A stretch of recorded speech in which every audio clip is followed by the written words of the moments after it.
Did you hear those flies? That wasn't a mistake. It is a 20-year-old game that explains how game audio works. Resident Evil 4 is a perfect teacher to explore game audio because it's old enough to make those now seamless gaps visible or audible. In this video, I will explain 4 game audio principles and I will show you how you can record gore sounds and monster squeaky doors with the tools that you might have at hand anyhow. My name is Bastian Gerner, I'm a senior Foley artist. I've worked on movies and games for the last 16 years, including 5 years full-time at Ubisoft. Let's dive in. The first principle, I will call it area tagging. Let's listen again.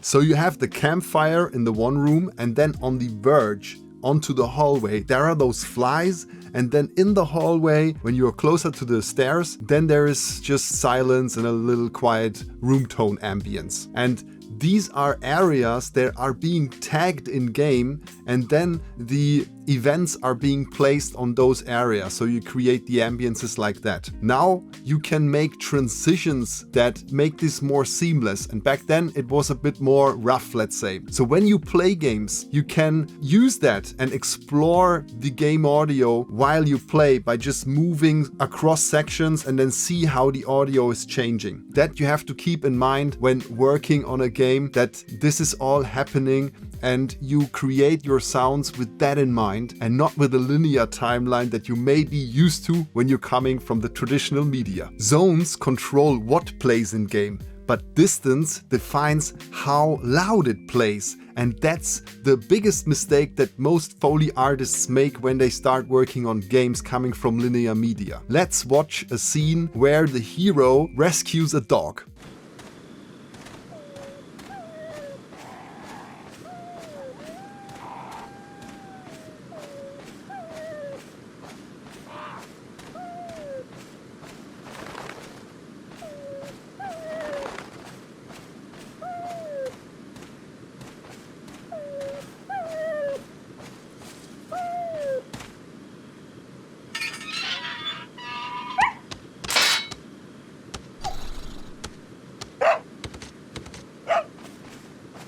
As you could hear, coming closer to the dog also got a bit more audible and therefore louder. And this is not handled with the recording or with someone mixing with a fader while this scene is playing. It is handled by so-called attenuation curves. And these curves can be designed in the middleware by the audio designer. This can be WYs or Fmod, or even within the engine you can define those curves. Then you define the roll-off of the high end and also the loudness as it gets louder over time the closer you come to that object. And here's the mistake that many people maybe do. I did it most certainly when I started out at Ubisoft. We roll off the high end in our recording because we think we have to match the perspective. But that's not true for game audio. We have to deliver very dry and also a bit more closed mic results that might sound, when you play them solo, a bit off when you think about how Foley should sound. But now in the context of the game, implemented with all those attenuation curves and parameters that you can control within the middleware, it will all make sense. Now the fun part. Resident Evil is of course about the combat and the gore involved. Now I want to explain and show you how you can record gore sounds, not only with vegetables, which is very common that we use melons and stuff,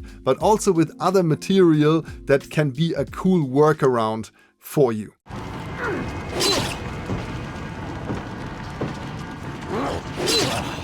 There you go. There's more gore, of course. Here I heard more of the axe, but you get what it's about. And if you want to record those sounds, you can go ahead and use the classical melon. We can explore that together here in a bit, but there are also other ways to achieve that. And therefore you can, for example, use some rubber material and also a wet towel, and maybe even better, wet car chamois. And I got that tip from Gary Hacker. So thanks for that, Gary. Now, let's go and check the melon, what it can actually do. You can also use the cracking open of the melon while you are opening and record that.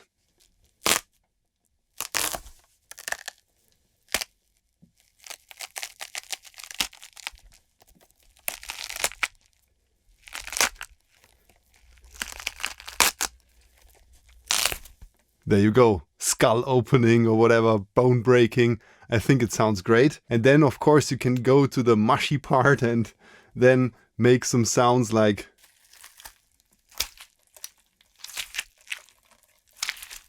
you have to control that it doesn't fall down on the floor, but I'm just showing you what it can actually do for you. Now, if you don't want to waste your veggies, and I will eat the rest of that of course, check the rubber material. This sounds already a little bit gory.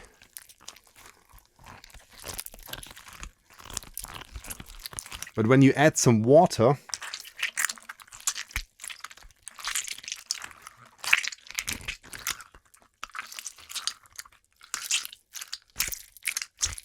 you can also create nice textures. And last but not least, the wet towel.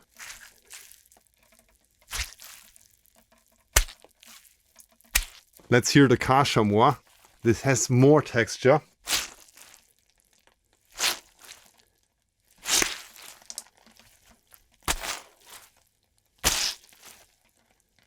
Another principle of game audio is that you have to create the variation. I mentioned that in other videos about footsteps. So you have to come up with a consistency, but also variation, so that everything is in the same kind of sound world, but still you have those nice variations that the player doesn't get the impression of repetition. Let's record some layers onto that image.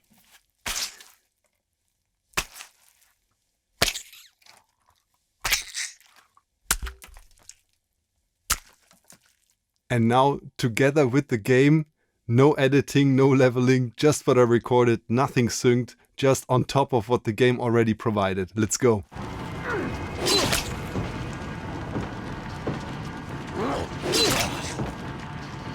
Let's do also a before and after to really get the difference for you audible.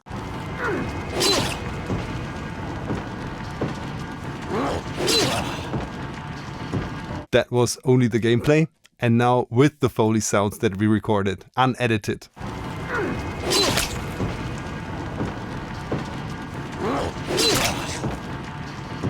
Certainly a bit more gory. Let's move on to that scary metal door. And I want to also explain a principle of Foley, which is called resonance.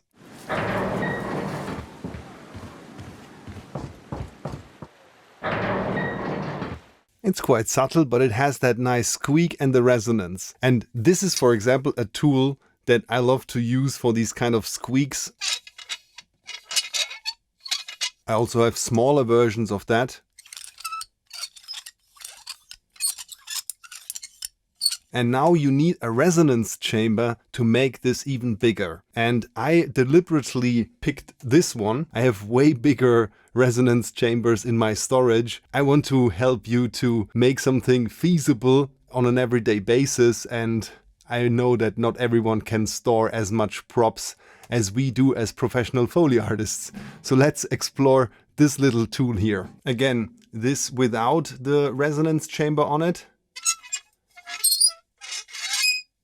Sounds already great. And now onto the resonance chamber.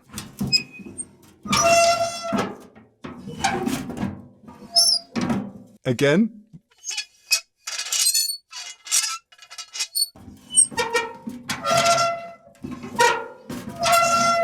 Okay, let's record that in sync to that door that we have in the game.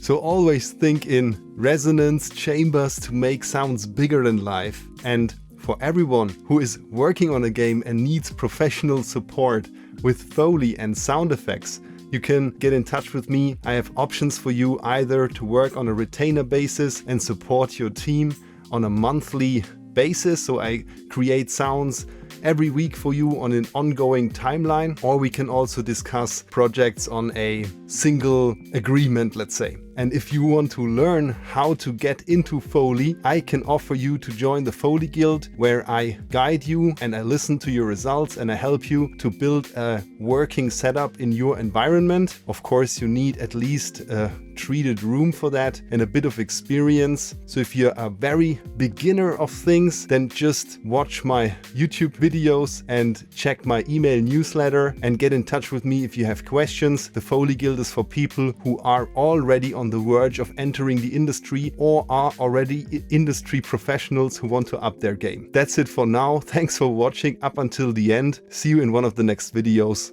Peace, the Foley teacher.